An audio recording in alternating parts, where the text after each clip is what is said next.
மக்களே, பாஜகவோட B team தான் அண்ணாமலை அப்படின்னு சொல்கிறதுல எந்த ஒரு மாற்று கருத்தும் எந்த ஒரு செகண்ட் தாட்ஸும் யாருக்கும் தேவையே கிடையாது.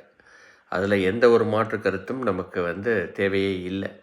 பாஜகனால் தமிழ்நாட்டுக்குள்ளே வர முடியாத ஒரே காரணத்தினால இன்றைக்கி அண்ணாமலைன்ற ஒரு டூல், அந்த டூலை யூஸ் பண்ணி அவங்க உள்ளே வரணும் அப்படின்ற மாதிரி பார்க்குறாங்க.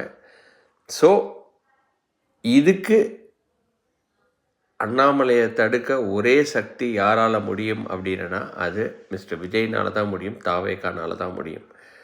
மத சார்பின்மை அப்படின்னு நம்ம சொல்கிறோம் இல்லையா, அந்த மத சார்பின்மை, ஈக்குவல் சோஷியல் ஜஸ்டிஸ் அப்படின்னு நம்ம சொல்கிற அந்த ஒரு கருத்தும் யாரால் செயலாற்ற முடியும், யாரால் அதை இம்ப்ளிமெண்ட் பண்ண முடியும் அப்படின்னா அதுக்கு ஒரே லீடர் மிஸ்டர் விஜய் தான். ஸோ அதனால் தாவேக்காக்கு என்னைக்காக இருந்தாலும் நம்ம சப்போர்ட்டாக இருப்போம். விஜய்க்கு நம்ம ரைட் ஹேண்டாக நிற்போம். என்னைக்காக இருந்தாலும் அவரை விட்டு கொடுக்க வேண்டாம்.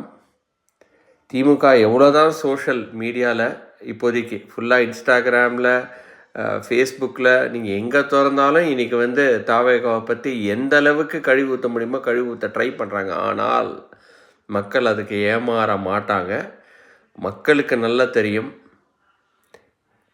பதவியேற்று 1 மாதம்தான் ஆகுது. இந்த 1 மாதத்தில் என்னெல்லாம் பண்ண முடியுமோ அந்த சேஞ்சஸ் எல்லாமே நடந்துகிட்ருக்கு. இன்னொரு 6 மாதத்துக்குள்ளே உங்களுக்கு ஒரு பெரிய சேஞ்சஸ் எல்லா வகையிலையும் ஒரு நல்ல ஆட்சி நமக்கு அமைய தான் போகுது.